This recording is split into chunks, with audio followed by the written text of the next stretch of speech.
بسم الله الرحمن الرحيم.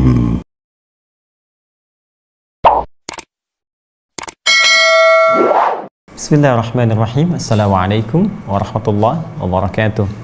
Alhamdulillahi rabbil alamin. Wassalatu wassalamu ala rasulillahil karim wa ala alihi wa sahbihi wa dhurriyyatihi wa ummatihi ila yaumiddin. Wa ba'du. Fa ya ibadallah, usi nafsi wa iyyakum bitaqwallahi faqad fazal muttaqun fala tamutunna illa wa antum muslimun. Faqala ta'ala ya ayyuhalladzina amanu taqullaha haqqa tuqatih wa la tamutunna illa wa antum muslimun.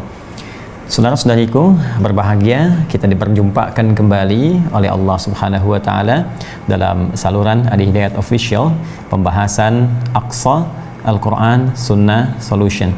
Semoga malam ini diberkahi oleh Allah Subhanahu wa taala, dipermudah bahasan kita, diperlancar untuk memahami dan diberikan petunjuk untuk mengamalkan apa yang telah kita pelajari, khususnya pada kesempatan malam hari ini. Izinkan kita untuk memulai dengan berdoa memohon kepada Allah, khususnya semoga Allah Subhanahu wa taala berkenan memberikan dan menguatkan hidayah di hati-hati orang yang belum mampu bersyahadat hingga kesempatan malam hari ini, agar kiranya saat ia wafat kembali kepada Allah, ia wafat dalam keadaan yang terbaik dan mendapatkan ridha Allah Subhanahu wa taala, dan semoga kita disertakan dalam semua kemuliaan itu. Pun demikian kita bermohon kepada Allah semoga diberikan segala perangkat kemudahan untuk mengatasi berbagai persoalan dalam kehidupan, khususnya terkait dengan pandemi COVID-19 yang sekarang masih kita berjuang untuk mengatasinya. Teman-teman sekalian, kita malam ini akan lanjutkan pada pembahasan Aqsa Al-Quran Sunnah Solution, masih dalam pembahasan surah Al-Baqarah, surah yang kedua, di pendalaman ayat yang ke-6 sampai dengan ayat 7. Kita masih mencoba mendalami ayat ini, dan boleh jadi ini akan menjadi bagian kedua terakhir dari serial pendalaman ayat yang ke-6 sampai dengan ayat 7. Makna besarnya sudah kita ulas, kemudian detil makna dari konteksnya sudah kita uraikan, dan pendalamannya terkait langkah-langkah strategis untuk bisa menjadikan peluang setan yang berusaha menjauhkan kita dari Allah Subhanahu wa taala, bahkan menjadikan setiap hamba memiliki satu keunikan dengan menutup hubungan dirinya kepada Allah Subhanahu wa taala. Bagaimana kita bisa menutup celah-celah itu sehingga bisa menjaga keadaan kita tetap tersambung dengan Allah dan terjauh dari ancaman-ancaman yang telah disampaikan dengan tegas. Kita baca dahulu, Allah berfirman di Quran surah kedua Al-Baqarah ayat 6 sampai dengan 7. Innal ladzina kafaru sawa'un 'alaihim a'anzartahum am lam tunzirhum la yu'minun.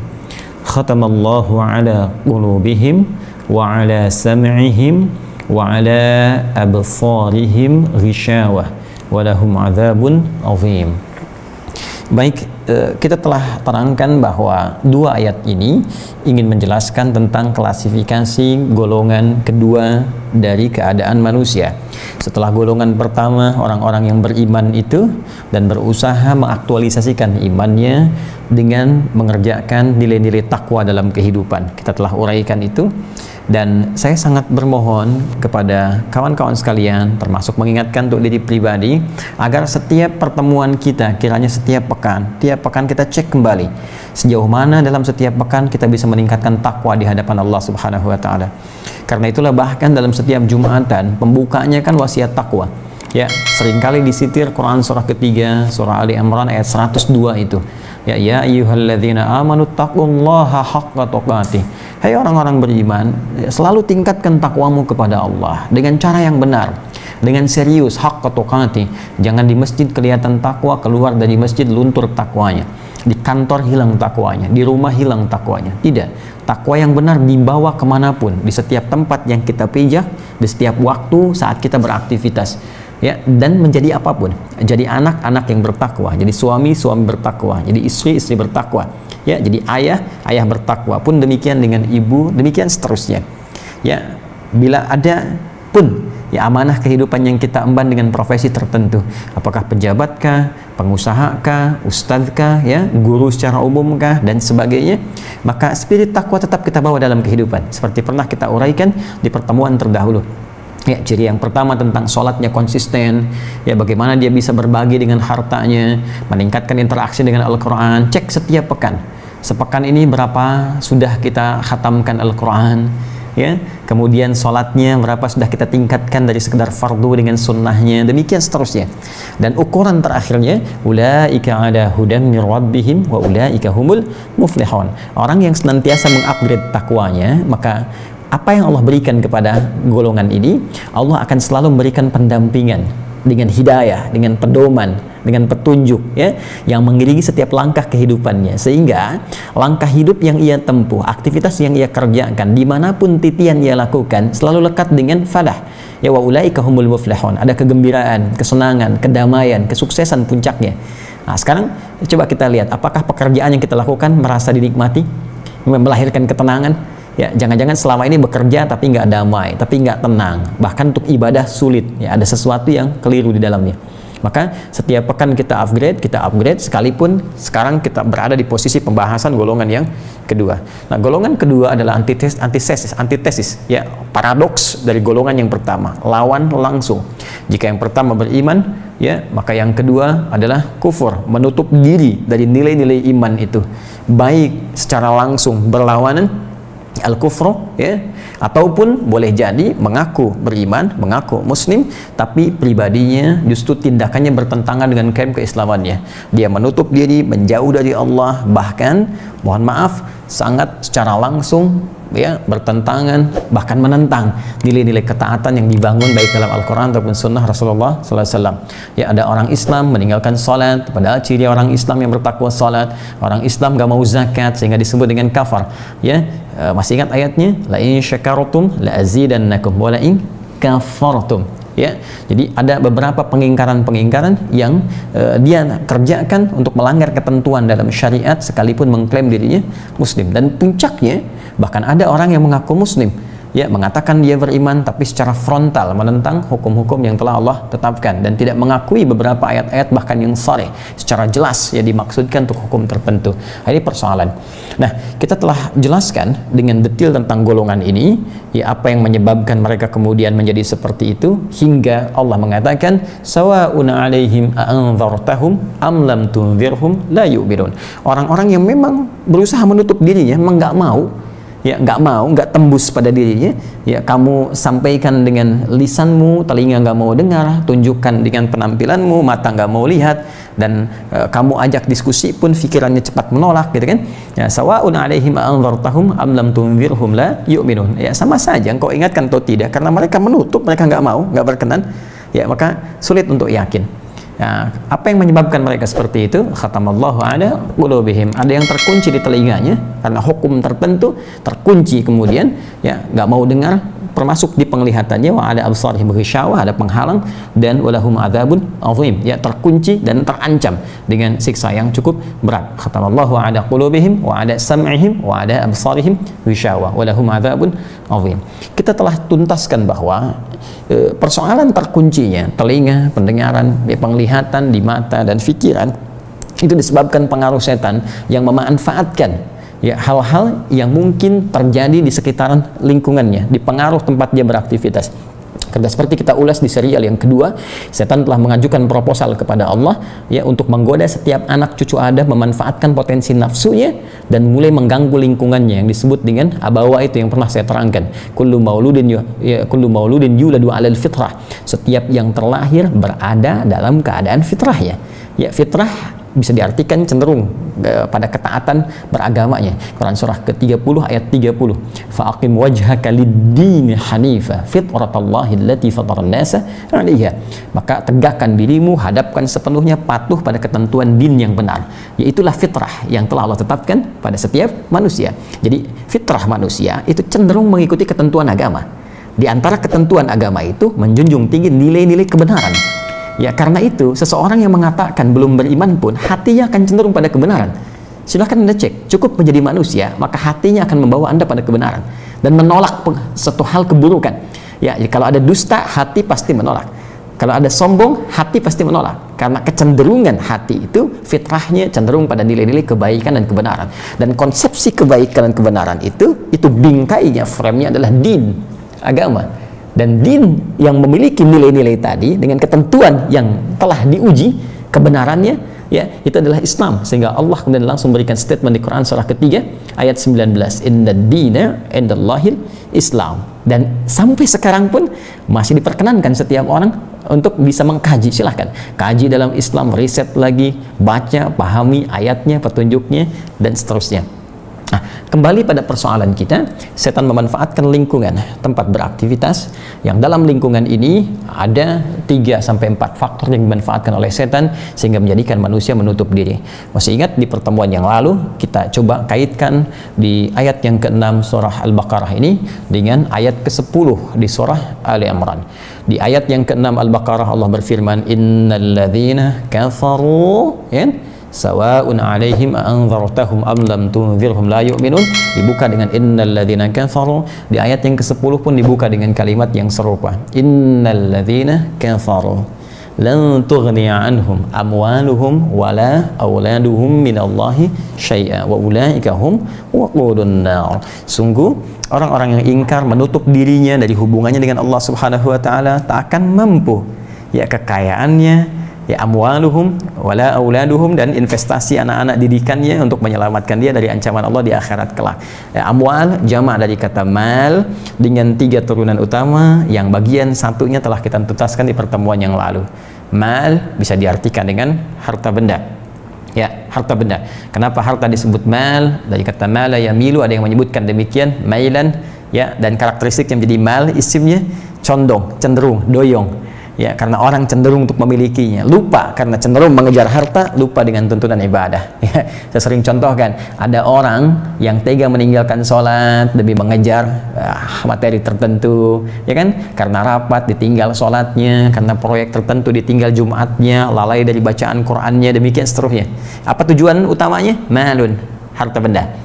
Ya, karena itu di pertemuan yang lalu pada serial yang keempat telah kita tuntaskan bagaimana kita mengetahui langkah-langkah setan melalui harta, yang dengan itu dia coba buka peluang bagi setiap manusia untuk menjauh dari Allah dengan cara orientasi mengejar harta benda itu. Ya, kita telah bahas tuntaskan ini tanda-tanda ketika Anda merasa sedang digoda oleh setan, begini cara keluarnya, begini cara mengatasinya, dari mulai harta yang cukup, rizki yang ditetapkan, sampai melewati batas itu menjadi kaya dengan passion tertentu, dengan tujuan untuk beribadah kepada Allah Subhanahu wa ta'ala. Karena itu saya mengajak kepada teman-teman yang baru bergabung sekarang, tolong simak kembali di pertemuan yang lalu untuk kemudian kita pelajari dan kita aktualisasikan dalam kehidupan. Sekarang kita akan masuk pada bab yang baru, pengaruh bagian yang kedua, masih pendalaman ayat 6 sampai dengan 7, ya, bagian kedua yang digunakan oleh setan, ya, sebagai media untuk menjadikan manusia terjauh dari Allah, bahkan menutup dirinya. Setelah yang pertama kita tuntaskan tentang harta, ya, saya pernah sampaikan pada kawan-kawan pembahasan harta ini akan terbagi pada beberapa bagian, itu kan? Ya, satu, konsep harta yang terkait dengan rizki yang Allah berikan kecukupannya, kan? Ini sudah saya uraikan. Dan yang kedua, jika memang harta ini menjadi pilihan bagi kita untuk beribadah kepada Allah demi meraih kemuliaan akhirat yang telah ditawarkan kepada kita.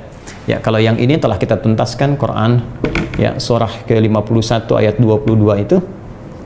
Demikian pula ditegaskan di Quran surah ke-87 di ayat yang ketiga, dan juga di surah Al-Fajr itu yang pernah saya utarakan. Dan passion yang ini ibadah lewat harta, sehingga manusia menyebutnya dengan kaya, dengan segala turunannya, kaya banget, kebangetan kayanya, gitu kan. Ini jadi passion juga yang bisa diambil dengan tawaran Quran surah ketiga ayat 133 sampai 134. Kemudian dengan memperbaiki niat mengarahkan untuk meraih ini, Quran surah ke-28 itu, ya, di ayat ke-77. Usahanya dimulai dengan ini, turun ke sini Quran surah kedua ayat 168, diteruskan Quran surah kedua ayat 172. Ya, bisa dikuatkan dengan Quran surah ke-7 ayat 96. Tambah dengan amalan misalnya Quran sekarang malam Jumat surah ke-18 Al-Kahf ayat ke-82. Dan beberapa turunan yang lainnya, tapi saya tidak dalami sampai akhir ini karena supaya tidak terlampau kita menjauh dari konteks pembahasan, kecuali nanti dalam kajian tematik misalnya ada manajemen bisnis dalam Al-Quran atau fikih harta dalam Al-Quran, boleh kita kaji sampai ke tantangan-tantangan yang lainnya. Ada persoalan riba, kan, persoalan sogok menyogok, korupsi dan sebagainya, itu sudah ada isyarat-isyaratnya. Ya, bahkan nanti dalam ayat yang terkait kita akan coba bahas dan dalami. Secara singkat, kita telah uraikan untuk menutup pintu setan yang memanfaatkan harta agar hamba Allah, anak cucu Adam, menjauh bahkan menutup dirinya dari Allah dan dibutakan dengan harta itu sehingga lupa akhirat. Dia tidak sadar bahwa harta dunia itu akan terhenti dengan kematiannya. Begitu wafat, maka mobil-mobil yang dikoleksi itu tidak akan terbawa sampai alam kuburnya. Jangankan akhirat, di alam kubur pun tak terbawa. Rumah megahnya, mewahnya tak akan terbawa. Pun demikian teman-teman sekalian, dengan koleksi emasnya, hartanya, ya, uangnya dan seterusnya tidak akan terbawa. Jangankan ke akhirat, alam kubur selesai. Karena sifat ini dunia, sifatnya dunia, duniawi, ya. Wi-nya itu menunjuk pada sifat duniawi, hal-hal yang terkait dengan materi dunia, maka berhenti di dunia saja. Dia tidak akan masuk ke dimensi berikutnya. Ketika pindah ke akhirat, ukhrawi, maka yang berlaku di hukum akhirat adalah sifat-sifat amalan akhirat. Sifat-sifat amalan dunia akan terhenti dengan sendirinya. Ya, karena itu jika Anda ingin menjadikan ini punya poin yang terbawa sampai ke alam berikutnya, yaitu ukhrawi, akhirat, ya, maka kita harus investasikan ini saat digunakan, selain menjadi fungsi dunia, juga punya nilai akhirat, punya aktiva akhirat. Ya, ini poinnya. Maka disinilah turun kemudian perintah-perintah beramal dengan menggunakan harta. Ada yang pokok seperti zakat. Quran misalnya surah 9 ayat 103 dikeluarkan kepada 8 golongan, masih di surah yang sama. At-Taubah surah 9 ayat ke-60, kan? Ada infak misalnya, ya, ada yang 5 golongan spesial, Quran surah kedua ayat 215. Ya, demikian seterusnya. Dan dahsyatnya, ketika Allah memandang seseorang sudah layak, benar bisa menggunakan harta, tahu cara menggunakannya, itu akan ditambah terus. Tambah. Seperti Allah tambahkan kepada sahabat Utsman bin Affan radhiyallahu taala anhu, Abdurrahman bin Auf radhiyallahu taala anhu, dan sahabat-sahabat mulia lainnya yang terkenal sangat kaya, ya, kebangetan kayanya, tapi mampu mengelola kekayaan itu sehingga menjadi investasi akhirat yang nyata. Sampai sekarang masih ada asetnya, sampai sekarang masih dikenang kisahnya, dan sampai sekarang masih dituliskan bahwa orang-orang terbaik itu dalam keadaan posisi sedang kaya banget pun, kebangetan kayanya, masih juga kebangetan tahajudnya dalam tanda petik, ya, bisa menghatamkan Qur'annya, ya, dalam setiap harinya, di setiap kesibukannya masih bisa tahajud, ya, masih bisa meningkatkan bacaan Qur'annya. Itu kan sangat luar biasa. Karena itu, berlatih untuk menaikkan passion kita dalam konteks kekayaan biasanya akan ditempa dulu oleh Allah dengan tempaan yang kuat, sehingga mentalitas kita pun bisa mapan. Ya, jadi jangan sampai Anda merasa turun nih, sedang usaha misalnya, ingin menjauh dari riba, ingin usaha, ya, ditempa dengan ujian-ujian, ya, supaya kuat mental kita. Ya, jadi kalau orang sudah terbiasa dengan tekanan, ya, sudah terbiasa menghadapi rintangan, tantangan-tantangan, ke depan tuh akan lebih gampang lagi. Karena itu ketika di awal kita berusaha berubah jadi lebih baik dengan menggunakan turunan-turunan ini, ya, terus tiba-tiba ada ujian, modal hilang, mesti begini, mesti capek. Biasa, hidup dunia itu capek. Kalau nggak pengen capek ya meninggal. Pokoknya sepanjang hidup tuh pasti capek. Ya, tabaqan an tabaq, la tarkabunna tabaqan an tabaq. Kamu akan, ya, daki. Ya, kamu akan lewati etapa-etapa kehidupan yang membuat kamu lelah, itu biasa. Cuma apakah lelah itu punya nilai ibadah atau tidak, itu saja poinnya. Ya, jadi kadang-kadang ketika Anda menjalani usaha ini, biasa ada yang gagal, ya, ada yang kemudian bangkrut, naik lagi, itu kan istilah manusia saja. Nanti kalau kita sudah mulai terbiasa, mampu menggunakannya pada jalan yang benar, biasa menghadapi tantangannya, barulah datang hasilnya dengan limpahan, hasil yang sangat luar biasa. Dan titik itulah yang bisa dinikmati kalau benar cara memulainya. Nah, sekarang ini sudah tuntas, ya, pembahasan ini. Teman-teman yang baru bergabung, mohon berkenan untuk melihat pendalaman di 4 episode sebelumnya. Ya, telah jelas kami terangkan, tinggal memang bagian terakhirnya tidak saya optimalkan, karena nanti ini masuk kepada bahasan tertentu saat masuk kepada topiknya, yaitu tuntunan usaha dalam Al-Quran, untuk mengambil passion ini, supaya tidak terlampau menjauh dari inti yang ingin disampaikan dari Quran surah kedua ayat 6 sampai dengan 7. Baik, bagian kedua. Selain harta, ada juga yang kedua yang memang terkait erat korelasinya dengan harta. Ya. Ini bahkan passion yang kedua ini, teman-teman sekalian, itu pun ditempuh oleh seseorang, ya, selain untuk mendapatkan apa yang ingin diraih ini, juga ada iringan harta yang mengikuti. Jadi ujung-ujungnya kembali ke sini juga. Ya. Apa itu? Tahta. Ya, kedudukan. Ya. Apa itu? Tahta, jabatan, kedudukan. Ini poinnya. Erat ya? Ini selalu terkorelasi nih. Bukankah kecenderungan orang meraih tahta itu untuk mendapatkan akses kemudahan harta? Ya kan? Ya. Karena itu seringkali tahta dengan harta itu diidentikan dalam satu pemaknaan diksi mala yamilu, mail, ya, mal. Ini kan amwal, ya. Amwal. Ini kalau kembali ke Quran surah ketiga Ali Imran ayat 10. Ya, Quran surah ketiga ayat 10. Innalladzina kafaru. Ini menarik nih, teman-teman.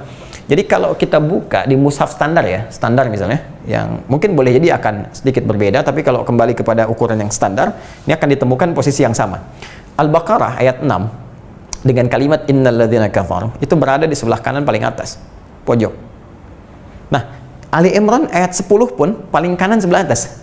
Ya. Jadi ketika yang ini innalladzina kafaru kan sawa'un 'alaihim anzartahum, yang ini Ali Imran ayat 10 innalladzina kafaru lan tughniya anhum amwaluhum. Ya, sungguh orang-orang ingkar yang berusaha menutup dirinya, nggak mau terhubung dengan Allah. Kenapa? Karena mereka cenderung fokus nih untuk mencari amwal. Ya, jama' ini jama' bentuknya. Kalau jama' ini menunjukkan sifat banyak kan? Minimal lebih daripada satu kan? Baik. Mal, jama' dari kata mal. Bisa diartikan konteksnya dengan harta. Bisa diartikan mal yang kedua ya dengan tahta. Karena memang tahta biasanya dijadikan jalan pintas untuk bisa mendapatkan limpahan harta. Dan sifat tahta pun masuk dalam kategori mala yamilu mailan. Satu akar dari diksi kata mal yang seringkali diartikan dengan harta. Padahal mal asalnya condong. Mala yamilu, doyong, condong. Kenapa harta dimasukkan kategori ini, tahta juga dimasukkan kategori ini? Karena memang orang cenderung untuk mendapatinya. Ya. Saya mau tanya pada Anda, siapa yang tidak ingin kaya? Orang cenderung pengen kaya. Siapa yang tidak ingin jadi presiden? Siapa yang tidak ingin jadi gubernur? Siapa yang tidak ingin jadi wali kota? Lihat baru dibuka pendaftaran, orang sudah heboh, kan? Ada pilkada, ada pil macam-macam, pemilu dan sebagainya. Orang cenderung ramai. Kenapa? Karena condong, cenderung. Ya, tapi mesti hati-hati. Karena bagian ini pun ketika dikejar, awas, hati-hati. Ada jebakan-jebakan setan yang telah dipasang. Ada perangkapnya, ada trapnya. Hati-hati. Jadi bukan Batman saja yang nyebar jebakan. Ya, setan itu lebih pandai dan dalam posisi-posisi yang strategis. Ya, posisi-posisi yang strategis. Teman-teman sekalian, ini akan coba kita identifikasi, kita kenali.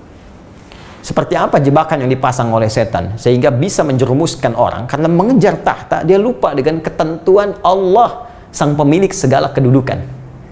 Dia lupa ya dengan janji-janji Allah, dia lupa dengan perintah-perintah Allah, dan yang paling dahsyat dia lupa bahwa dia itu hamba. Itu poinnya.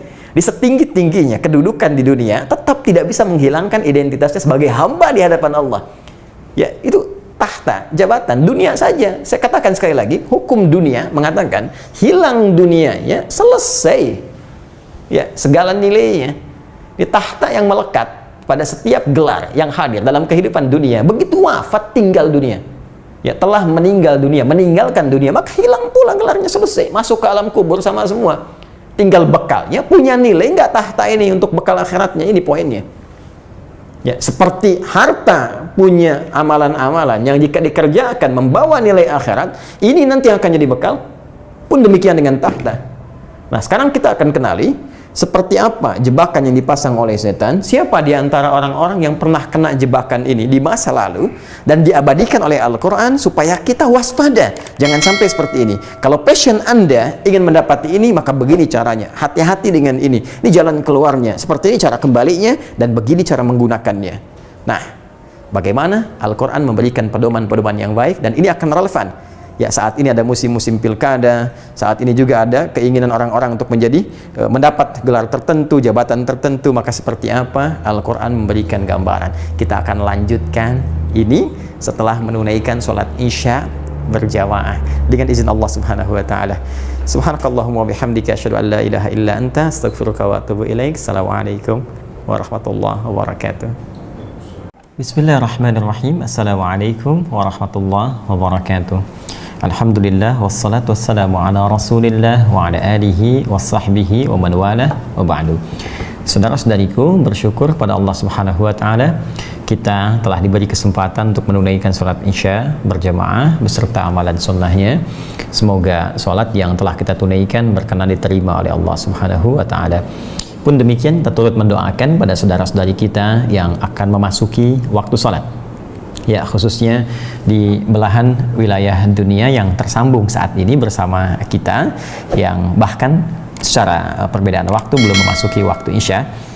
Kita bermohon pada Allah pula, semoga saudara-saudariku diberikan kesempatan untuk menunaikan sholat dengan khusyuk, nyaman, dan mendapatkan penerimaan terbaik di sisi Allah Subhanahu wa taala, insyaallah.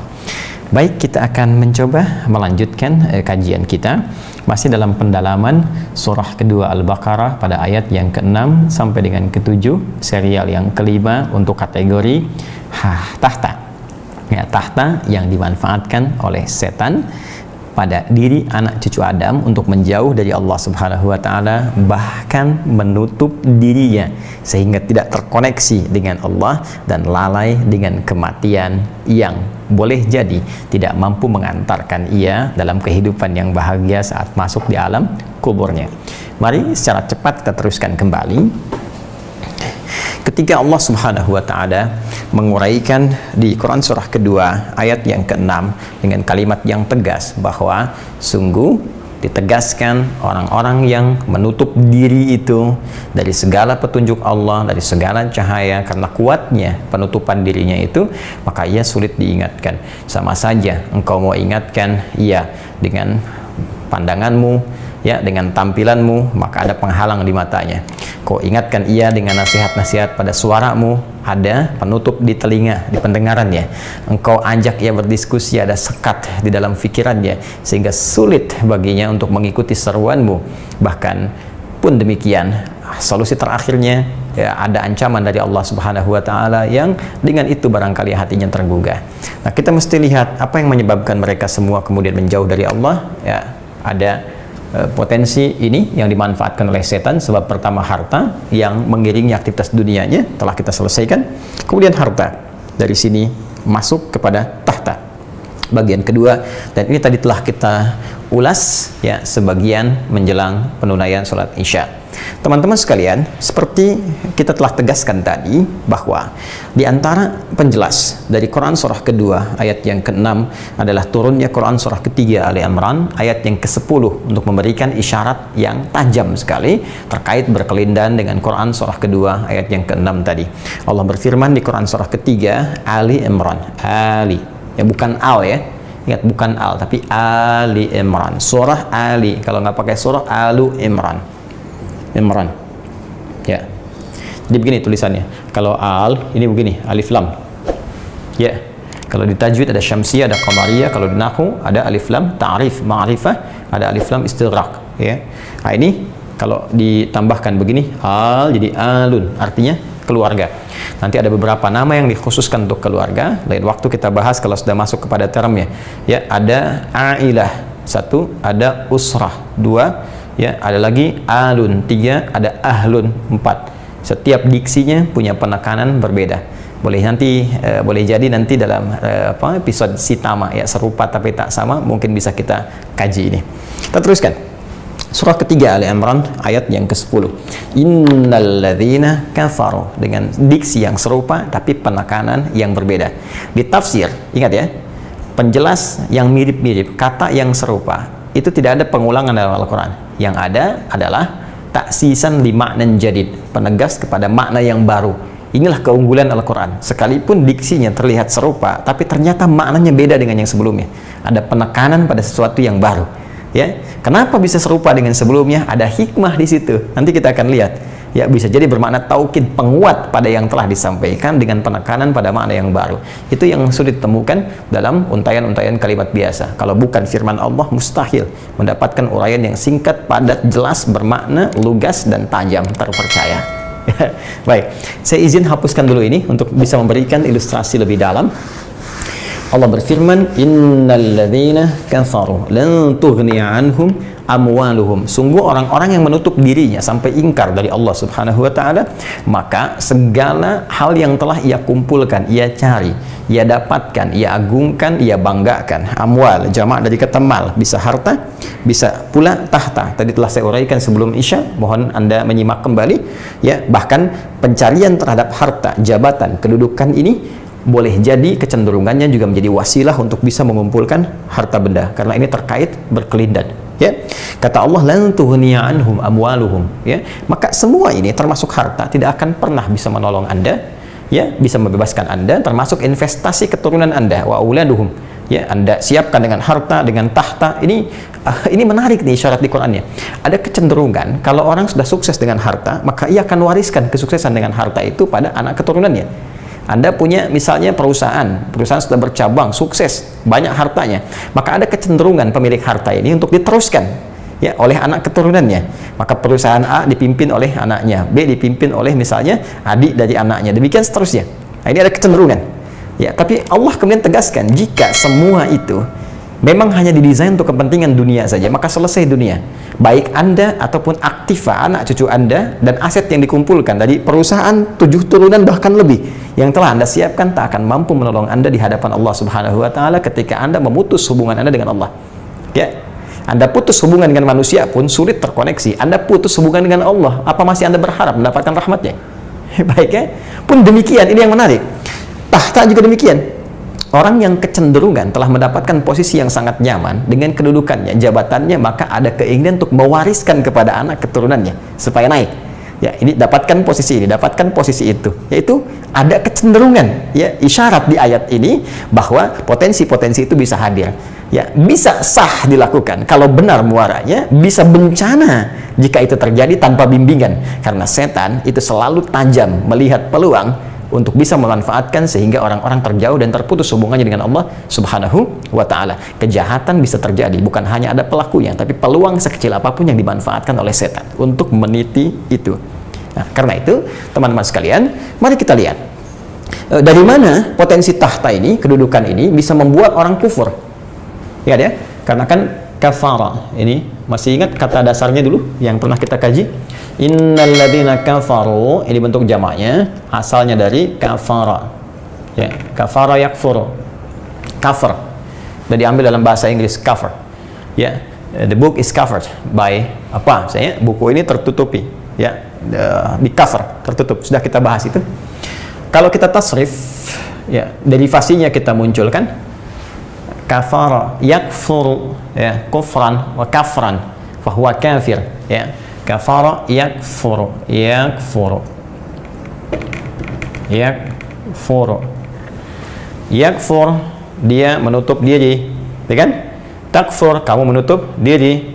Ya, ada orang berkata, bukan saya, orang berkata akfur, aku menutup diri, misal. Ya, nah, yuk kita cari redaksinya. Apa hubungan tahta dengan peluang untuk menutup diri? Kita lacak redaksi ini dalam pengingat yang disampaikan oleh Nabi Sulaiman alaihissalam, satu-satunya nabi di muka bumi yang diperkenankan oleh Allah mendapatkan kedudukan tahta tertinggi yang tidak akan pernah diraih oleh orang selain beliau. Ya, bahkan dalam doanya pun minta spesifik kepada Allah, aku saja yang diberi, orang setelahku tidak. Itu kita temukan di Quran surah ke-38. Surahnya surah Sad, ya, Sad. Di ayat yang ke-35, Anda bisa cek lagi, ya, tolong diingatkan kalau keliru, kita cek ya. Qala rabbighfirli wa habli mulkan la yanbaghi li ahadin min ba'di. Perhatikan kalimatnya, qala rabbighfirli, maka Nabi Sulaiman alaihissalam berdoa kepada Allah, ya Allah, mohon perkenan ampuni saya. Tuh, Anda bisa terbayang ya, pemilik tahta tertinggi dalam kehidupan di dunia yang bisa menaklukkan bukan hanya dunia kemanusiaan, Jin pun ditaklukkan, setan dibelenggu, angin-angin ditundukkan, ya. Kalau Son Goku, Son Gohan itu hayalan, Dragon Ball itu hayalan, ya. Baik, tapi ini tidak, ini nyata, ya. Bukan awan kinton, awan yang melayani pagi dan petang, ya. Awan tunduk, ya. Jin tunduk, setan dibelenggu, kekuasaannya luar biasa. Wahabli mulkan, layan bagi li ahadin, ya. Dan anugerahkan aku kedudukan tahta yang tidak diperkenankan bagi siapapun ba'di setelah aku. Ya innaka antal wahhab, sungguh Anda ya Allah, sungguh hanya Engkau lah pemberi yang sangat mulia tanpa batas. Baik. Yang paling menarik teman-teman sekalian, lihat kalimatnya. Di sini Allah ingin tegaskan bagaimana Nabi Sulaiman berdoa kepada Allah, meminta kedudukan tertinggi dan dikabulkan. Ya, ini sudah viral kisahnya. Bahkan Al-Qur'an Masya Allah sangat luar biasa dahsyat. Bahkan memberikan porsi tersendiri antara kisah Nabi Sulaiman dengan Ratu Bilqis yang sangat populer, ya, sampai dengan kekinian kita dikenang, ya, sangat luar biasa. Sekarang yang paling menarik, ketika dikabulkan oleh Allah dan berikan puncak kekuasaan itu yang tidak akan pernah diperkenankan bagi generasi setelahnya untuk bisa meraihnya. Apa yang diucapkan Nabi Sulaiman setelah meraih itu semua dan ditampakkan oleh Allah semua pengaruh kekuasaannya. Yang Anda bisa bayangkan, jangankan taklukan manusia, bukan level di wilayah tertentu.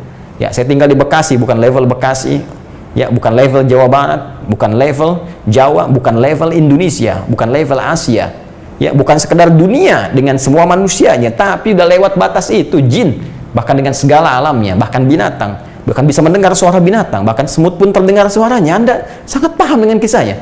Tapi apa yang diungkapkan Nabi Sulaiman alaihissalam, perhatikan pengingat yang sangat dahsyat dari seorang raja agung yang pernah tinggal di bumi dan beliau seorang nabi. Ya, lihat kalimatnya. Kita lihat Quran surah ke-27. Ya, An-Naml. Surah tentang semut. An-Naml. Surah tentang semut. Ayat ke-40. Ya. Perhatikan pertengahan ayatnya. Ketika beliau berdoa memohon kepada Allah, ya, dan bersyukur kepada Allah atas semua limpahan anugerah yang diberikan. Ketika terjadi di sini, ya, pertarungan ide dan kemampuan antara Ifrit, ya, satu bangsa jin, pembesar jinnya dengan seorang hamba yang saleh, dan nampak itu di hadapan Nabi Sulaiman alaihissalam yang memegang semua kuasa yang dikehendaki oleh Allah pada saat itu. Apa kalimat beliau? Hadza min fadli rabbi. Ini adalah keutamaan yang Allah telah titipkan kepadaku. Tahan. Liyabluwani aashkuru am akfur. Untuk menguji saya, apakah saya bersyukur dengan kekuasaan ini yang Allah titipkan kepada saya, am akfur. Nih, kalimatnya dapat. Kafara yakfuru kufran, yakfuru akfuru nakfuru yakfuru takfuru, ya. Ternyata beliau mengatakan untuk menguji. Jadi kekuasaan tahta ini ujian, kawan-kawan sekalian. Ini ujian. Jabatan itu ujian. Ayo, teman-teman yang ingin mengambil passion di dunia ini dengan meraih tahta, jabatan, kedudukan, yang sedang mengejar, yang sedang berkompetisi, ya, menghadiri konstelasi untuk mendapatkan jabatan tertentu. Ingat, yang Anda kejar itu ujian. Kalau Anda dapat, maka pertaruhannya dua. Ashkur, apakah saya bersyukur dengan itu semua? Nanti kita simpan bahasannya. Am akfur, apakah aku dipedaya oleh setan dengan menggunakan jabatan itu, kekuasaan itu, supaya ingkar dari segala ketentuan Allah dan puncaknya memutus hubungan dengan Allah. Ini dalil yang sangat jelas yang diisyaratkan langsung oleh Al-Quran bahwa betapa kekuasaan itu, betapa tahta itu, betapa jabatan, kedudukan itu menjadi potensi yang sangat strategis bagi setan untuk dimanfaatkan guna menjauhkan setiap hamba Allah dari ketaatan pada Allah, baik itu ingkar dari hukum-hukumnya, ingkar dari perintahnya, atau bahkan menutup secara langsung hubungannya dengan Allah Subhanahu wa Ta'ala. Kalimatnya jelas, liyabluwani aashkuru am akfur. Kalimat terakhirnya nih. Nah, adakah kemudian yang diabadikan dalam Al-Quran untuk memberi contoh kepada kita, ya, penyimpangan dari kedudukan ini, penyimpangan dari tahta jabatan ini yang menjadikan hubungan seseorang terputus dengan Allah? Ini nanti yang akan menjadi pengingat bagi setiap teman-teman, saudara-saudariku dimanapun Anda berada, yang memilih passion tahta ini, ya, sebagai bekal kehidupannya untuk pulang. Hati-hati. Jadi ini kita turunkan supaya pengingat bagi Anda. Ya, seharusnya boleh jadi mungkin bagi setiap muslim, kalau Anda belajar dengan benar, itu kan sudah ada porsinya.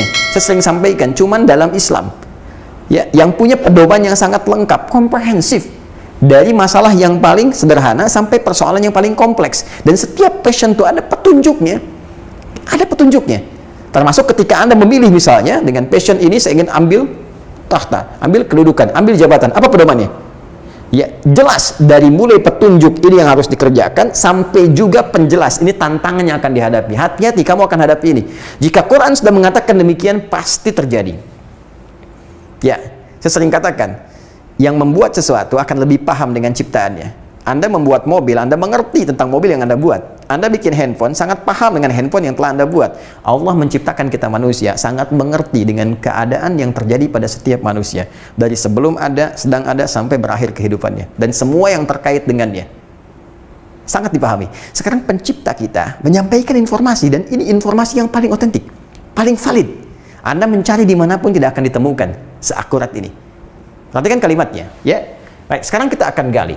Siapa di antara manusia yang pernah terpedaya oleh setan menggunakan kedudukannya dengan melampaui batas, sehingga dengan itu dimanfaatkan oleh setan menjauh dari Allah, bahkan di antara mereka bukan sekedar menutup diri, tapi ada yang mendeklarasikan sebagai Tuhan. Ini yang paling bahaya. Ya, di Indonesia paling banter ngaku nabi ya. Ya, aku nabi. Rumus dari Rasulullah itu gampang, la nabiyya ba'di. Nggak ada nabi setelah saya. Ini mengandung dua kalimat. Yang pertama, isyarat ada orang ngaku-ngaku Nabi setelah Nabi Muhammad, itu terbukti. Ya, ini diantara kebenaran nubuat Rasulullah SAW, setelah Nabi wafat akan ada orang ngaku-ngaku Nabi. Ya. Nah, lalu yang kedua, langsung kalimat singkat, la. Tolakannya tidak. Jadi kalau ada yang ngaku Nabi, langsung tolak. Ya, tolak. Nah, jadi sampai kekinian, ya di Indonesia itu, ngaku ini, ngaku itu, bukan cuma di Indonesia, telat itu. Ya, di tempat lain pun bisa terjadi. Ya, mungkin paling tinggi yang ngaku malaikat. Ya, pernah ada ngaku malaikat dan bisa mendaratkan malaikat Jibril di Monas pada saat itu, ya, kemudian ditangkap oleh kepolisian setempat dan dihukum 2 tahun. Ya, polisi kita itu luar biasa, jangankan teroris, malaikat ditangkap gitu. Dulu ya, yang seperti itu kita support ya. Ya, balik sini teman-teman. Nah, sekarang kita lihat, teruskan ayatnya. Tadi kita di ayat ke 10 ya, Quran surah 3. Quran surah 3 di ayat 10. Ayat. Ini korelasinya ya, kita baca. Innal ladzina kafaru lan tughni 'anhum amwaluhum wala auladuhum minallahi syai'a wa ulaika hum waqudun nar. Perhatikan di ujung ya, ayat ke-7 di Al-Baqarah, ketika Allah mengatakan khatamallahu 'ala qulubihim wa 'ala sam'ihim wa 'ala absarihim ghishawa wa lahum 'adzabun 'adzim. Ya, orang-orang ini yang berusaha menutup pendengarannya dari petunjuk Allah, pandangannya dari hidayah Allah, pikirannya dari segala resapan-resapan yang Allah tanamkan pada jiwanya, dia tutup semua itu, maka diancam walahum adzabun azim. Apa di antara ancamannya? Diteruskan di Quran surah ketiga ayat 10. Wa ulaika hum waqudun nar. Orang-orang ini kalau nggak tobat bisa jadi bahan bakar neraka. Waqudun nar, disiapkan jadi bahan bakarnya. Itu yang paling bawah tuh. Yang paling dalam. Udah dikasih kehidupan, gini aja lah, Anda dikasih modal bekerja. Seseorang memberikan Anda modal. Nih, bekerja. Silakan ya, banyak sekali. Dicukupkan, bekalnya dikasih, ada investasinya, ada macam-macamnya, kalau kurang ditambahkan, Anda dirawat. Tiba-tiba setelah Anda menjalani itu semua dan merasa sukses, Anda melupakan orang yang memberikan jasa kepada Anda, bahkan memutus hubungannya. Bagaimana perasaannya? Bahkan ada di antara mereka yang langsung jadi anti. Ya, dalam dunia kemanusiaan saja ada rasa-rasa yang tidak nyaman. Sekarang Allah yang memberikan segalanya, Anda perlakukan demikian kepada Tuhan yang memberikan segalanya. Maka pantas Allah mengatakan, jika memang itu pilihannya, bahkan menantang Allah, Anda menantang manusia saja, belum tentu bisa nyaman kehidupannya. Sekarang Anda tantang Allah, mau lari kemana?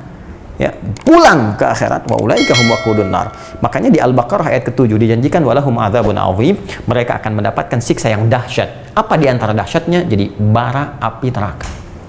Ya, jadi bara api neraka. Wa ulaika hum waqudun nar. Nah, ini belum selesai.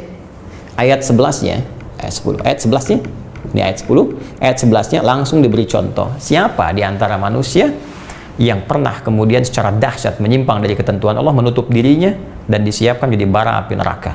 Teruskan, kada bi ali fir'aun walladzina min qablihim kadzabu bi ayatina fa akhadhahumullahu bi dzunubihim wallahu syadidul iqab. Contohnya, kada bi ali fir'aun. Ya, ali fir'aun. Ada Ali Imran, ada Ali Fir'aun. Beda. Kada bi ali Fir'aun. Contohnya seperti keluarga besar Firaun. Oh, disebut keluarga besar tuh. Nah, di sini nanti kita akan lihat bukan cuma keluarga biologis nih, ya. Awas, hati-hati. Nanti yang disebutkan koleganya Firaun dan koleganya di sini, keluarga besar Firaun. Teman-teman sekalian. Nah, Allah langsung berikan contoh, kadabi ali fir'aun walladzina min qablihim, dan orang-orang sebelumnya yang meniti jalan yang serupa. Jadi sebelum Firaun nanti kita contohkan, ya, kita contohkan. Nah, cuma yang paling populer, yang paling viral itu kisah Firaun. Ya. Fokus baik-baik. Apa yang dikerjakan oleh Firaun ini? Kalau sudah Firaun, ini Firaun itu kan gelar. Bukan nama orangnya. Ya, Faraoh kan? Ya, ini gelar bagi Raja Mesir, ya. Faraoh. Firaun, di bahasa Arab ini Firaun, gelar bagi Raja Mesir. Rumusnya begini, rumusnya. Kalau disebutkan satu gelar tertentu, ya, yang tidak langsung menyebut namanya dengan terang, ya, peristiwa terjadinya kapan, itu biasanya menunjukkan isyarat bahwa hal demikian akan terjadi lagi di masa depan dengan tokoh yang berbeda, ya, dengan perbuatan mungkin yang tidak sama tapi substansinya serupa, atau bahkan bisa jadi sama tapi tokohnya berbeda, tempatnya tidak sama, dimensinya berbeda. Sebaliknya, jika langsung disebutkan namanya dengan terang, ya, bukan inisial, namanya disebutkan, kejadian disebutkan dengan jelas, ini menunjukkan bahwa kejadian itu hanya akan terjadi pada orang dimaksud dan tidak akan dialami pada orang yang lainnya dimanapun, ya, seperti Maryam alaihissalam, wa Maryam ibnata Imran, dan Maryam anak perempuannya Imran, bisa mengandung, bisa melahirkan tanpa disentuh laki-laki manapun. Ingat, redaksi Qurannya tanpa disentuh, walam yamsasni bashar, nggak pernah disentuh laki-laki manapun. Artinya yang bisa mengandung, melahirkan tanpa disentuh laki-laki manapun cuma Maryam, dengan keistimewaan yang spesial yang diberikan oleh Allah hanya untuk Maryam saja. Ya, kalau misalnya ada yang mengaku saya bisa mengandung, melahirkan, ada anak tanpa bapak, ya itu banyak, ya, tanpa bapak, tapi nggak pernah disentuh laki-laki manapun, cuma Maryam binti Imran. Jelas ya? Ini sekarang Firaun. Nah, tadi saya katakan Firaun ini, ya, ini Faraoh, ini menunjuk kepada gelar raja. Ya, kalau raja ini menunjuk kedudukan kan, tahta kan. Nah, ini yang saya maksudkan. Jadi Allah sekaligus memberikan dua kesan di sini. Kesan pertama, ada di zaman dulu yang diuji dengan tahta, dengan kedudukan yang sangat tinggi, tapi dia menyimpang dari kedudukannya.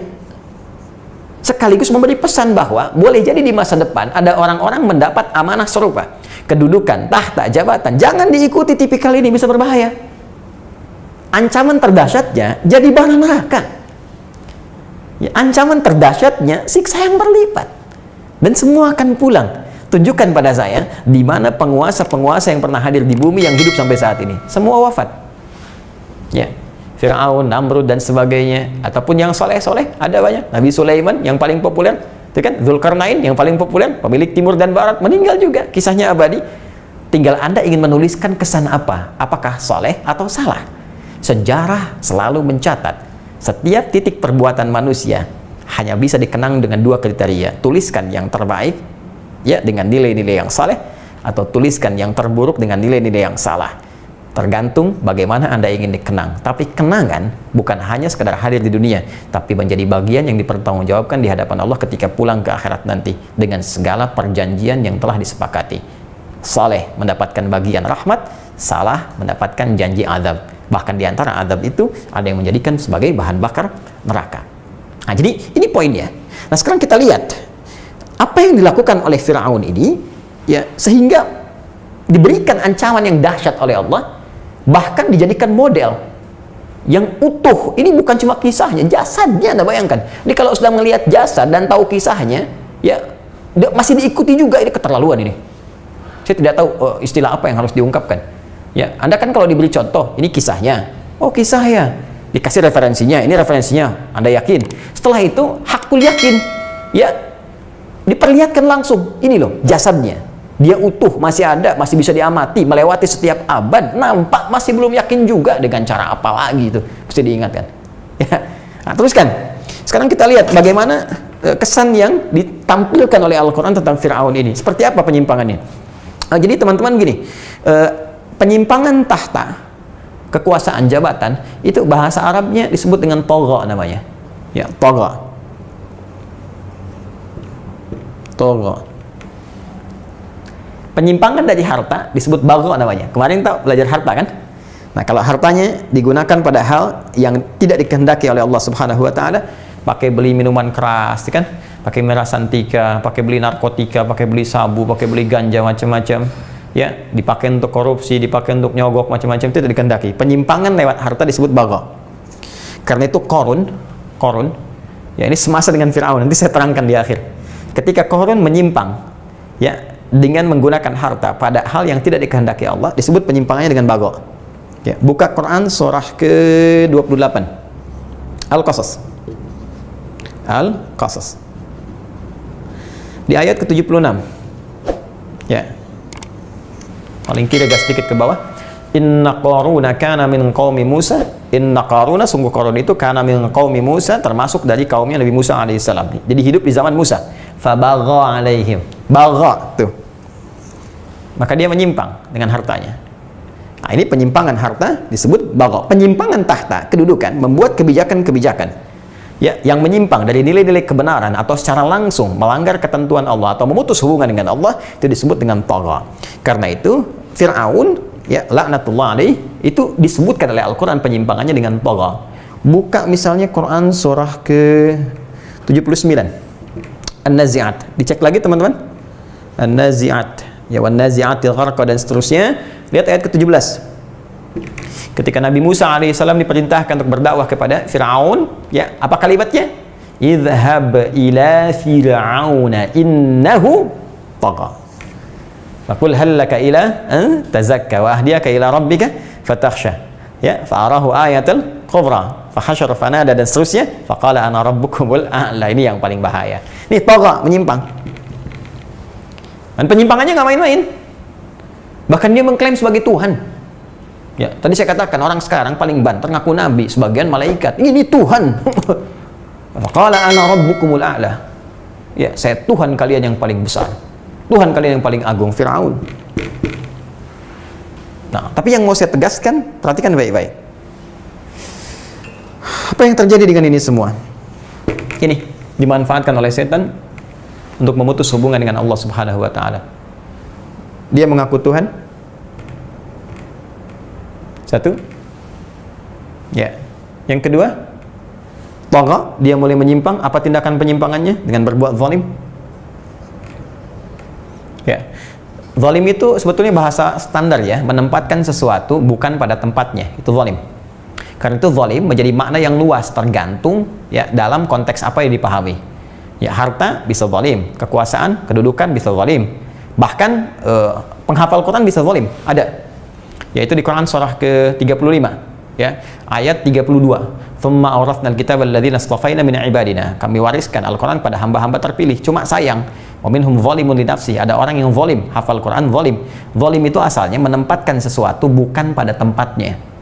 Ya, saya sering ilustrasikan, Anda punya gayung dan punya gelas. Gayung menampung air untuk mandi, gelas menampung air untuk minum. Ada orang minum pakai gayung, mandi pakai gelas. Itu zalim, menempatkan sesuatu bukan pada tempatnya. Nah, ini ada orang menghafal Quran, hafal Al-Ikhlas. Qul huwallahu ahad, Allahus samad, lam yalid walam yulad walam yakul lahu kufuwan ahad. Hafal, hafid Al-Ikhlas. Ya, cuma sayang tidak menempatkan ayat pada tempatnya. Lisannya berkata semua agama sama, menunjuk pada Tuhan yang sama, cuma caranya beda-beda. Katanya kul huwallah, tapi mengatakan semua agama sama. Ini zalim. Ya. Hafal ayat, jangan berselisih. Hafal ayat, jangan mencuri. Hafal ayat, jangan berdusta. Masih dusta juga, itu zalim namanya. Jelas ya? Nah, karena itu orang-orang yang benar-benar hafal, menjadi hafid misalnya, maka disifati di ujungnya. Lihat ujung kalimatnya. Di Quran surah ke-35 tadi, di akhir ayat 32. Ya. Ketika Allah mengatakan wa minhum zalimun li nafsihi wa minhum muqtasid wa minhum sabiqum bil khairati biidznillah. Penghafal Quran yang benar akan menjadi pionir kebaikan dalam setiap titian, sikap dan sifatnya. Perilakunya, aktivitasnya. Karena itu sering katakan hafid yang benar pasti good looking. Ya. Ya, tidak akan pernah kemudian nggak enak dipandang, nggak enak kata-kata, bad attitude, ya. Dan seterusnya. Ya, apalagi bertindak hal-hal yang kasar, keras dan sebagainya. Pasti ahli Quran akan menanamkan jiwa Quran, ya, pada sanubari yang terdalam, kemudian mengaktualisasikan semua nilainya pada tindakan-tindakan nyata yang soleh di hadapan Allah Subhanahu wa ta'ala. Nah, ini zalim. Apa di antara kezalimannya? Ya, sewenang-wenang. Apa di antara kesenang-wenangannya? Ya, bukan sekedar menjadikan ya mohon maaf, rakyat yang hadir di lingkungan kekuasaannya untuk menjadi budak dan ambisinya. Ya, bangun proyek mercusuar, piramid, bangun ini, bangun itu dan sebagainya. Tapi yang paling dahsyat, ada sifat-sifat tertentu yang menjadikan orang-orang yang hadir di sekitarannya kemudian dipaksa untuk turut pada ketentuan yang jauh menyimpang dari ketentuan Allah Subhanahu wa taala. Puncaknya, ketika merasa menikmati itu, maka ia pun tidak ingin posisinya tergantikan oleh siapapun, sampai membuat dekret jika ada satu orang pun, siapapun yang punya potensi untuk menggulingkan kekuasaannya, menggulingkan tahtanya, maka seketika harus dihabisi. Ya, bahkan ketika rahib-rahibnya, ya spiritualnya, paranormalnya yang tidak normal itu membisikkan ke telinganya bahwa akan ada dilahirkan ya seorang bayi yang bisa menghancurkan kekuasaannya, maka seketika dekretnya keluar. Mulai hari ini dia utuskan pada setiap ibu yang mengandung, dikirimkan algojo di sekitarnya, amati, jika lahir perempuan maka bebaskan, jika lahir laki-laki sembelih bayi itu di hadapan ibu yang baru melahirkannya. Itu ada di Quran surah kedua Al-Baqarah ayat ke-49. Nanti kita akan sampai di ayat itu.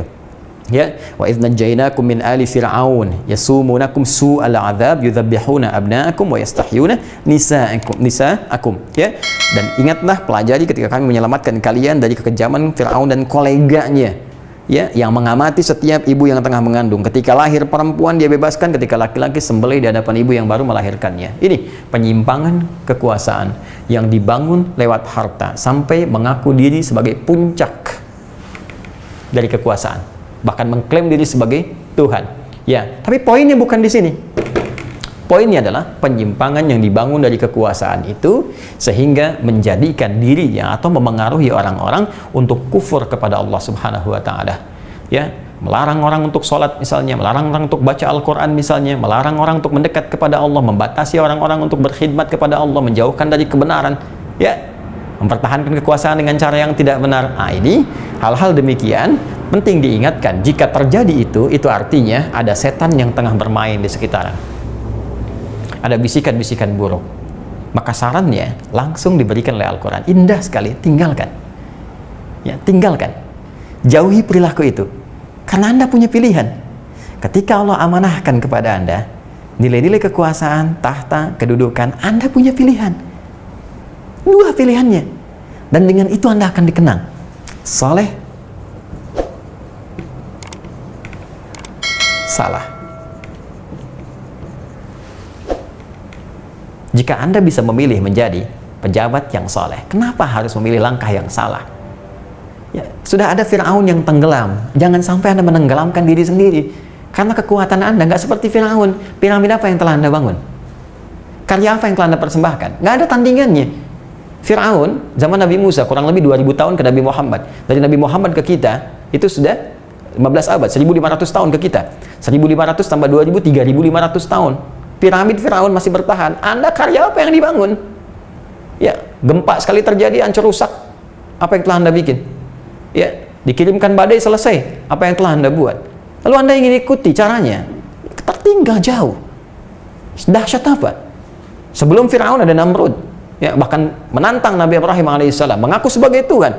Ya, lihat dialog di Quran surah kedua Al-Baqarah ayat 258. Ya, alam tara ilal ladzi hajja Ibrahim fi rabbih. Pernahkah Anda mendengar ya kisah tentang seorang raja yang mendebat Ibrahim alaihissalam, ya, tentang kekuasaannya, ya, ketika Allah memberikan kepadanya mulk, ujian berupa kekuasaan, ujian berupa jabatan, berupa kedudukan, sampai dia mengatakan aku Tuhan. Kata Nabi Ibrahim, Tuhan yang benar bisa menghidupkan, mematikan. Dia panggil, ya, siapa yang dia panggil? Panggil ajudannya, ya, dia panggil dua orang, dia bawa pedang, yang satu dia bunuh, yang satu dia biarkan hidup. Saya juga bisa, nih, yang satu saya matikan, satu saya hidupkan.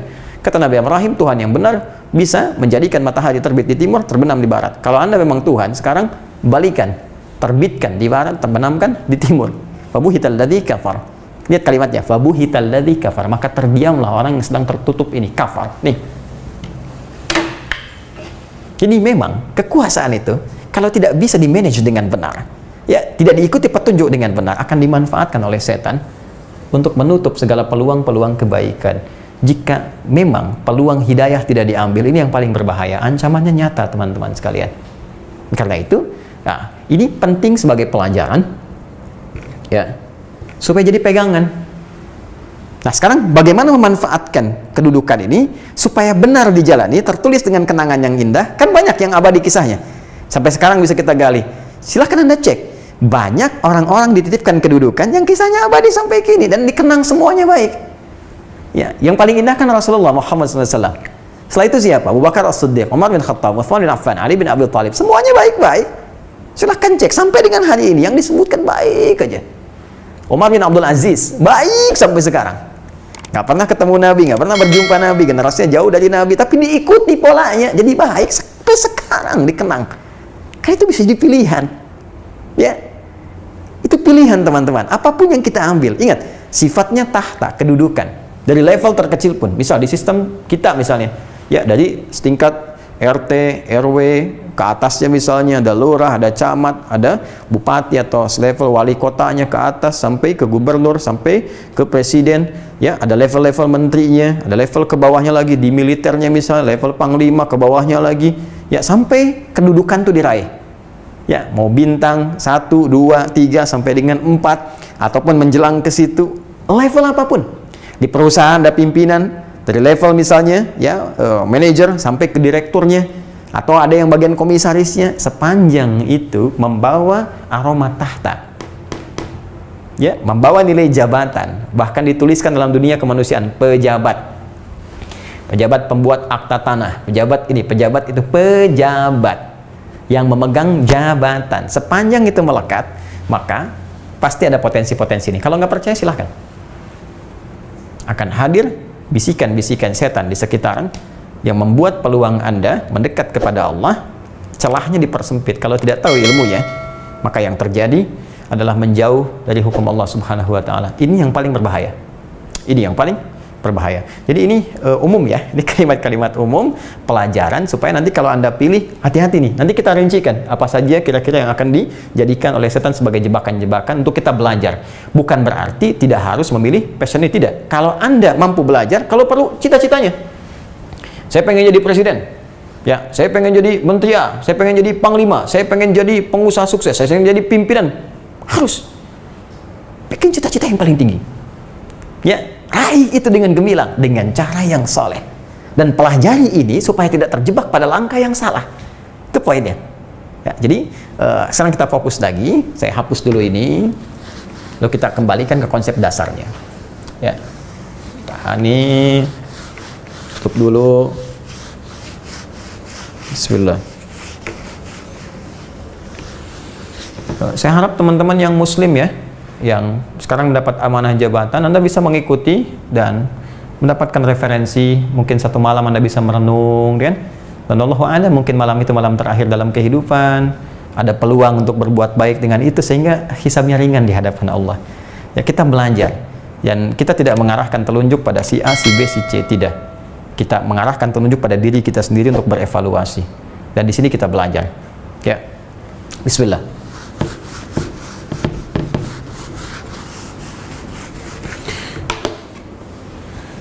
Baik, siap? Yuk kita teruskan kembali ya. Sibuk pada apa yang akan kita kaji saja. Semoga Allah muliakan kita semua. Bismillah. Kembali ke Quran, teman-teman sekalian. Surah 27 tadi, An-Naml, ayat ke-40. Ke isyarat dan doa Nabi Sulaiman tadi ketika dititipkan kedudukan. Ya, masih ingat doanya ketika beliau berkata, ya, hadza min fadli rabbi. Ini kalimat pertamanya.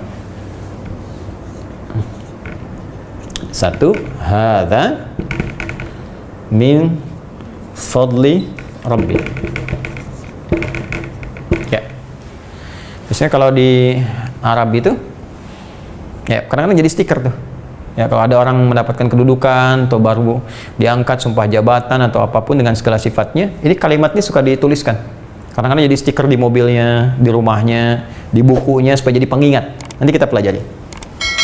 Bagian keduanya, liyab luwadi ashkuru. Nah, ini poinnya. Am akfur. Ini poinnya.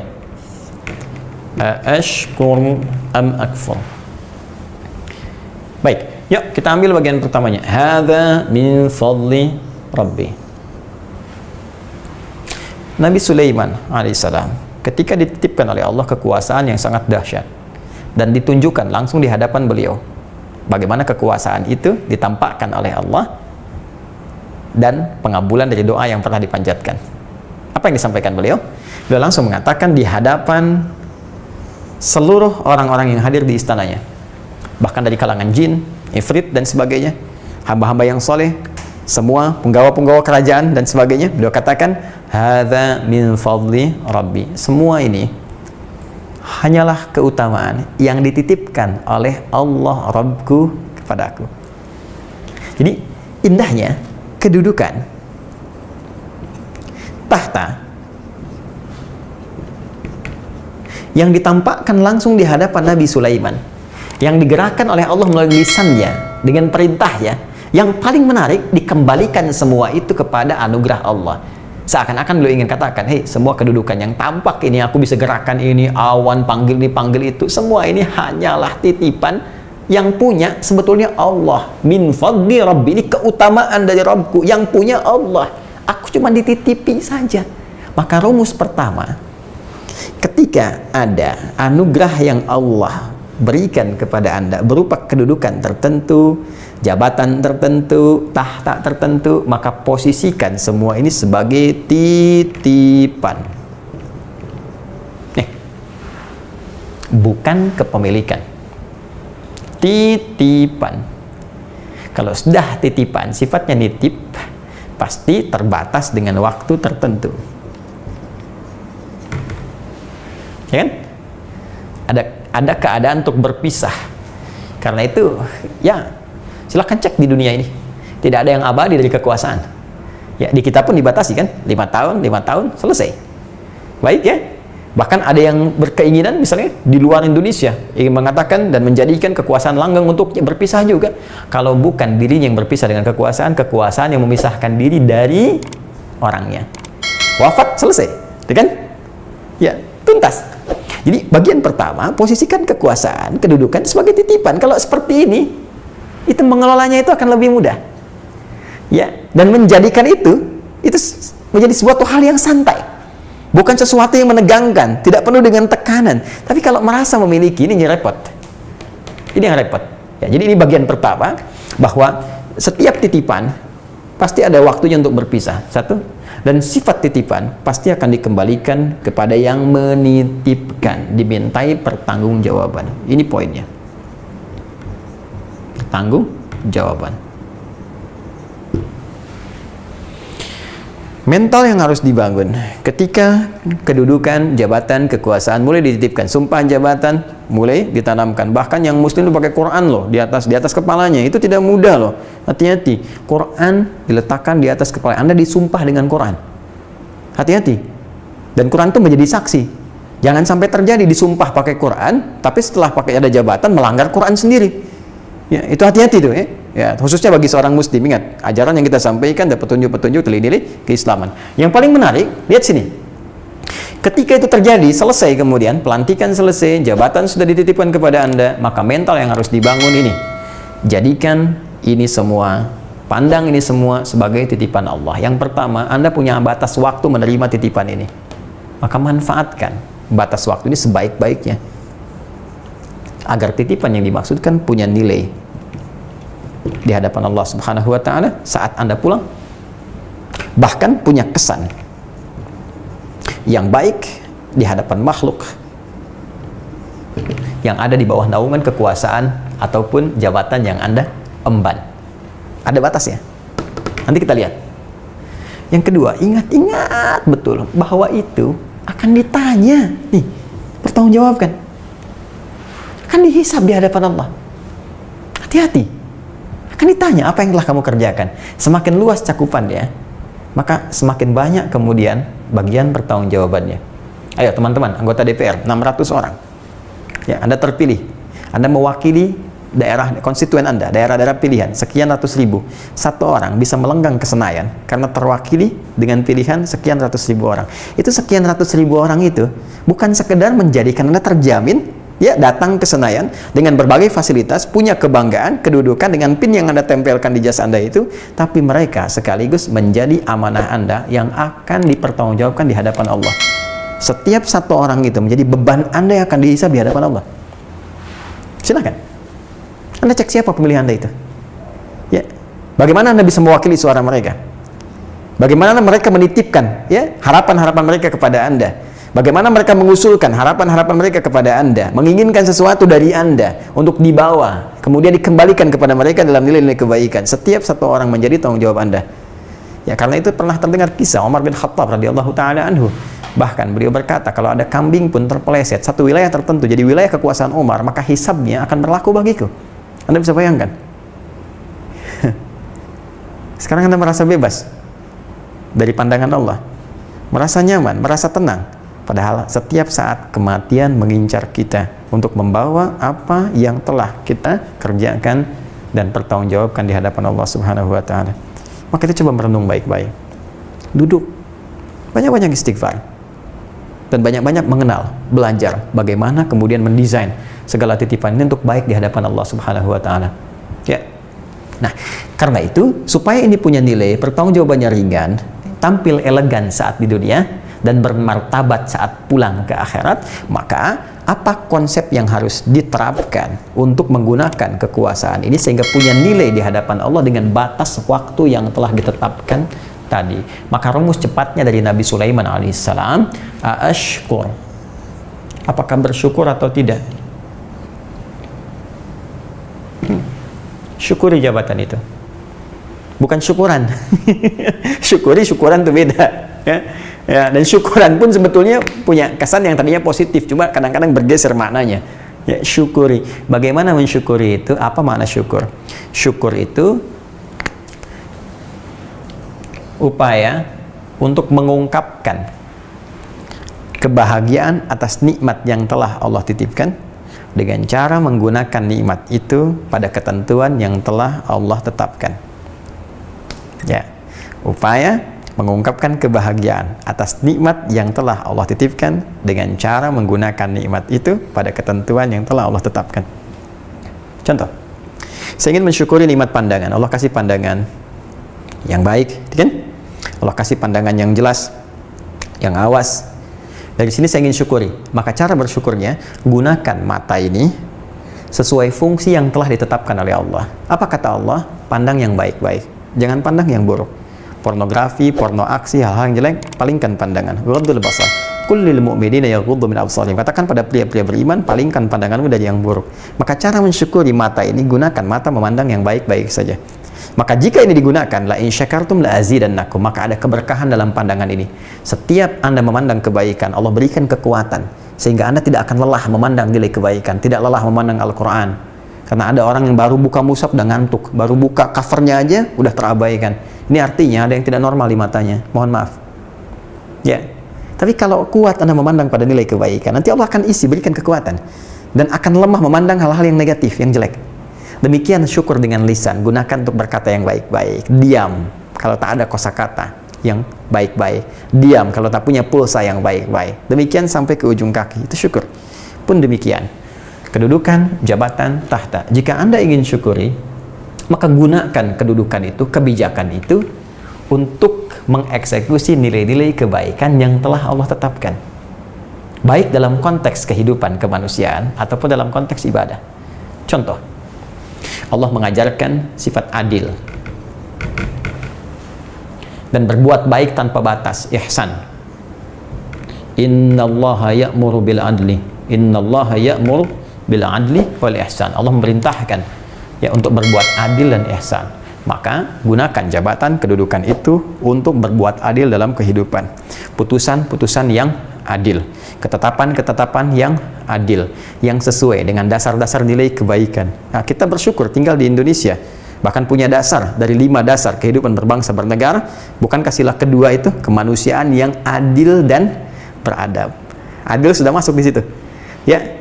Yang kelima, keadilan sosial bagi seluruh rakyat Indonesia. Adil. Jadi punya tanggung jawab, punya kewajiban untuk menerapkan nilai-nilai keadilan yang berkemanusiaan dengan dasar adab dan menyejahterakan rakyat dengan dimensi yang sangat luas. Adil. Ihsan. Ya. Berbuat baik tanpa batas. Senang berbagi. Ya. Buat bikin kebijakan-kebijakan yang benar, kebijakan-kebijakan yang baik, kebijakan-kebijakan yang menguntungkan, menyejahterakan, ya, mengayomi dan seterusnya. Adil. Ihsan. Ya. Contoh lain, misal kita terapkan dalam konteks dimensi spiritual. Anda Muslim, maka Anda bikin kebijakan, Anda cukup dengan sholat saja. Ya. Misal di wilayah Anda, waktunya sholat misalnya, Anda berhenti sejenak. Ya, Anda berikan instruksi, waktu sholat gunakan untuk sholat dulu, rehat dulu dari pekerjaan. Begitu Anda tuliskan, menjadi edaran, karena tanda tangan Anda, demi Allah saya katakan, setiap orang yang sholat, yang karena instruksi Anda tadi, ya, ikhtiarnya, maka pahalanya akan kembali kepada Anda. Diberikan pahala yang serupa tanpa dikurangi sedikit pun. Man dalla ala khair falahu ajruhu mithla ajri ya man amila bihi min ghairi an yanqusa min ajri syai. Siapa yang menunjukkan, memfasilitasi pada kebaikan, maka diberikan pahala yang sama dengan yang mengerjakan tanpa dikurangi sedikit pun. Tak terbayangkan. Ya, Anda dapat kedudukannya, Anda bangun musholla, orang sholat di situ. Allahu akbar, berapa banyak orang sholat di situ? Ya. Jadi kalau digunakan dengan benar, ya, berikan kemudahan fasilitas untuk haji, berikan kemudahan fasilitas untuk zakat disalurkan dengan baik, itu berapa pahala bisa dikumpulkan, dan membangun nilai kemanusiaan yang adil. Karena boleh jadi yang Anda pimpin bukan hanya Muslim saja, ada non Muslim. Ya, berikan sifat-sifat hukum keadilan sesuai dengan nilai-nilai kemanusiaan, nilai-nilai ketatanegaraan dan sebagainya. Ya, demikian seterusnya.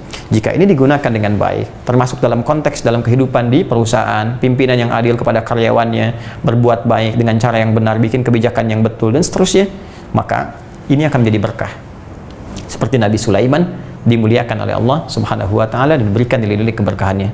Tapi jika salah langkah, semua hanya digunakan untuk mengejar materi-materi dunia, fata morgana yang dibisikkan oleh setan yang tidak bertanggung jawab itu, maka ini akan menjadi beban dalam kehidupan, bukan hanya alam kubur, tapi dunia pun rasanya sulit.